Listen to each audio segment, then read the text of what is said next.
Florentino Pérez is expected to win the Real Madrid presidential election to continue his regime. Of course, Riquelme was trying his best to grab the headlines with certain expectations, certain targets that were announced.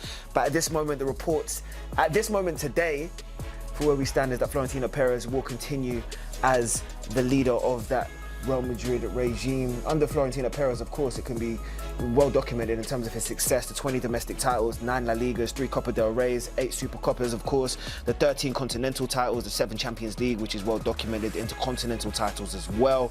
I mean, his stints across the 25 years have been nothing short of brilliant overall, or have they?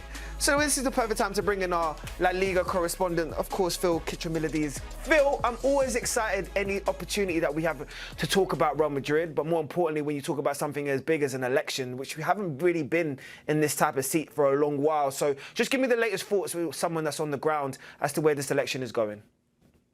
20 years we haven't had any elections at Real Madrid, Jaydee. So yeah, it's being billed as like a sort of momentous, a historic night. It is going to be a night where Florentino Pérez remains as president. Certainly, if the exit polls are to be believed, and what we're hearing is that he's set to win around about sort of 65 to 70% of the vote against this Enrique Riquelme person who, I have to be honest, I hadn't really heard of him 3 weeks ago. I genuinely hadn't heard of him. A lot of people hadn't heard of Enrique Riquelme, and yet he has managed to build a campaign which we think has won around 35% of the vote, which, listen, each campaign will spin it however they want to, and that's politics, isn't it?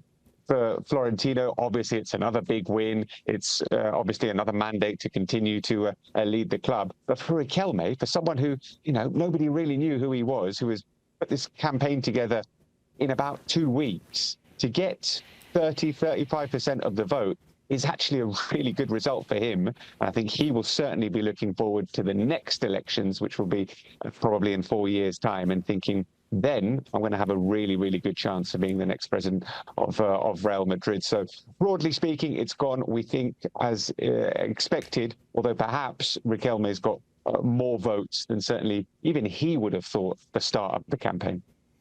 Yeah, the monopoly looks like it has won once again for Florentino Pérez. Let's just reiterate what the stipulations are to even make this run, to even challenge Pérez for that throne at Real Madrid. What needs to happen? How much money does he need in the bank? Like, of course, Riquelme went for a good run there. This is the first opportunity in a very short period of time, as you pointed out there.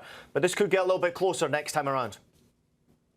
Yeah, I mean, to be a candidate for the Real Madrid presidency, you have to be Spanish. You have to have been a socio, a member for 20 years uninterrupted, and you have to be able to personally put up a aval, as they call it in Spanish. You have to put up money to guarantee 15% of Real Madrid's budget, which is around about 190 million euros of your own money, just having that lying around spare to be able to put up as a guarantee. So there are not many people with those kind of requisites in Spain. Enrique Riquelme is one of them. Apparently, he was thinking about running 4 years ago, but he didn't. I think it's worth also pointing out these elections were called by Florentino Pérez. He didn't need to call these elections. He had a mandate for another 3 years. This was his idea to try and strengthen his position, because he was being questioned, because Real Madrid have gone 2 seasons without any trophies and have been extremely poor, both on and off the pitch. He was being questioned, and he thought this was a power move by him to call elections, and said, right, you think anyone else can do better? Let's have some elections, which duly happened. And I said, both sides will spin this as a positive for them. Riquelme would say, look, I got a lot of votes, and next time we'll go even stronger. And Florentino will say, look, we won comfortably. I'm clearly the man that everybody wants. I've got a mandate. Let me get on with things. Phil, I can tell that Florentino Pérez was in his Ric Flair bag. To be the man, you got to beat the man, right? And I recognize and I respect everything that is there. But thinking forward now, if he is to continue his regime and leadership in terms of as the president, what are we expecting? What's the expectations here? I mean, a lot of, especially transfer rumours about incomings, but what do you actually think is going to be concrete? So I think we're going to have Jose Mourinho presented as manager this week or next week. It's Sunday night here, so I think sometime in the next 5 days we're going to have Jose Mourinho officially unveiled as the Real Madrid manager. We've also got the there you go, the two incomings that he announced. And these are, let's be honest, these are much less sexier options than what Enrique Riquelme was offering. I think Jose Mourinho has certain detractors amongst Real Madrid fans. A lot of people absolutely love him. A lot of people still are a little bit questioning about him. Denzel Dumfries and Konate are, decent signings for the squad, and I think strengthening where they need to strengthen. But it's not the same as saying I'm going to bring in Jurgen Klopp, I'm going to bring in Haaland and Rodri, which is what Enrique Riquelme was proposing. But I think that's kind of one of the reasons why Florentino Pérez won, because he's obviously viewed as a more stable candidate because he's got the experience, and he's also saying these deals are done, they are tied up. Whereas Riquelme was suggesting, oh, look, if I'm the president on Monday, I'll speak to Klopp and I'll try and get him to be the manager. Or, with the Haaland thing where City was saying there's absolutely no way you're going to sign him.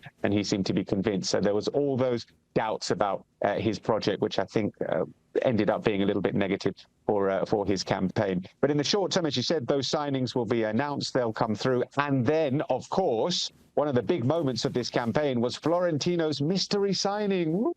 Who's that going to be? Because he said, I'm going to make a bid, 150 million euros, a record bid for a player. Didn't tell us who, didn't tell us, what position or where he's playing or anything like that. But he said, a mystery player, we're going to bid 150 million euros for him. That was actually a brilliant marketing move from him, because everybody in Spain's been talking, who is Florentino's player? Who could it be? Is it Michael Olise? A lot of people are suggesting, is it Vitinha? A lot of people suggesting we'll find out soon. So I'm excited to find out who is Florentino's mystery player. Didn't say he was going to sign him, but he said he was going to make a huge bid for him. So let's see when that bid is made.